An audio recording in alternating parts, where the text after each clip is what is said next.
ကဲဒီနေ့ပြောချင်တဲ့အကြောင်းအရာလေးကငါများဝါဒနာရှင်တွေရဲ့တမိုင်းကိုကျွန်တော်စပြီးတော့ရေးမယ်2026မှာ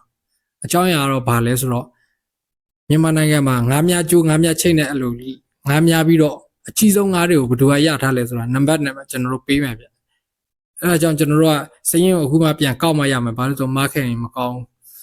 ဟိုပုံနေတော့ခွာကျွန်တော်တို့တကယ်လို့သိခဲ့တယ်ဆိုရင်ကျွန်တော် comment ထဲမှာပြပေးနိုင်တယ်ပေါ့နော်ငပတ်ဆိုရင်ဘယ်သူကမြန်မာနိုင်ငံမှာနံပါတ်1အကြီးဆုံးမိထားတယ်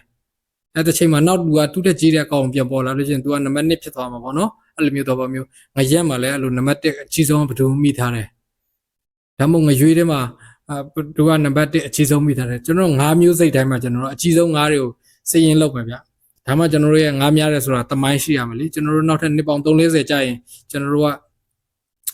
ဒါမြင်းမြစ်တွေပြန်ပြောနိုင်မှာမြန်မာနိုင်ငံမှာအကြီးဆုံးငါတို့ကမိခဲ့တာဒါမျိုးစံချိန်တင်မိထားတယ်ငါနံပါတ်1ဖြစ်ခဲ့တာ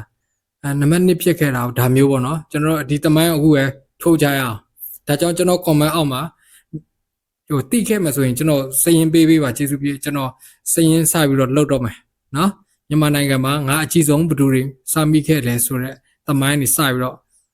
အမှတ်စင်ပေးပြီးတော့နံပါတ်ပေးပြီးတော့ကျွန်တော်စပါနော် okay ချပါ let's go